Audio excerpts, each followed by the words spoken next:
C'est toute une école. Cette coordination a été pour moi toute une école. La première école, c'est la connaissance des gens. Connaître davantage les gens, comment les gens travaillent, comment les gens conçoivent et comment les gens réalisent les activités sur le terrain. C'est très important. Au Mali, j'ai eu l'occasion, et au niveau des producteurs et au niveau des sémenciers, n'est-ce pas, de rencontrer beaucoup de gens. Au niveau du Burkina Faso, c'est la même chose.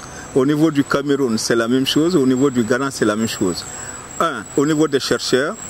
Au niveau des autres acteurs qui sont les producteurs des semences, les producteurs du vivrier, et ainsi de suite, les transformateurs et les hommes politiques. Puisque tout est lié, n'est-ce pas, à la politique, n'est-ce pas, de chaque pays. Le premier changement, je vais prendre au niveau du producteur des vivriers. D'abord, les gens ont commencé à connaître davantage les semences sélectionnées.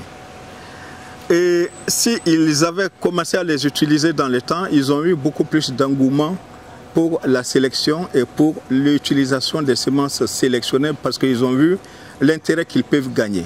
Donc ça, c'est un premier changement dans l'utilisation. Donc si vous déterminez les taux d'utilisation des semences, et si avant, avec la situation de référence, ils étaient de l'ordre de 14-15%, en les évaluant présentement, nous sommes dans les 25 à 30%. Donc ça, c'est un premier changement.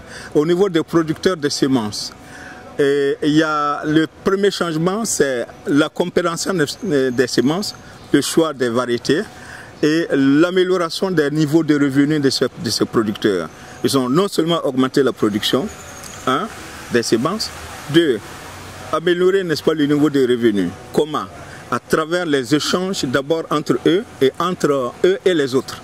Je pense que ça, c'est très important. C'est des comportements, n'est-ce pas? Avant, les gens, même ils cultivaient, ils produisaient les semences, mais ils n'avaient pas de marché. Donc, il y a l'existence des marchés présentement, n'est-ce pas, pour la vente des semences. Ça, c'est dans tous les pays, n'est-ce pas, que j'ai eu à encadrer, n'est-ce pas, à coordonner pendant la durée du projet.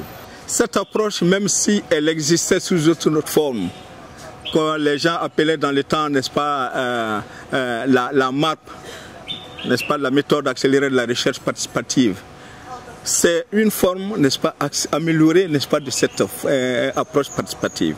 Donc ça nous a permis, n'est-ce pas, de mieux comprendre qu'il peut y avoir de façon intégrée, n'est-ce pas, la recherche en associant tous les acteurs à la définition, n'est-ce pas, des problèmes de recherche, à la réalisation des activités de recherche et au partage des résultats.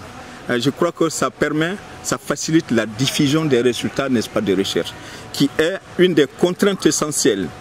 Si les acteurs qu'on appelle les utilisateurs des résultats de recherche sont associés au processus, n'est-ce pas, de recherche, ça facilite l'adoption. Donc je peux le dire sans me tromper, que ce projet nous a permis, n'est-ce pas, de mieux comprendre l'approche AIR 4D.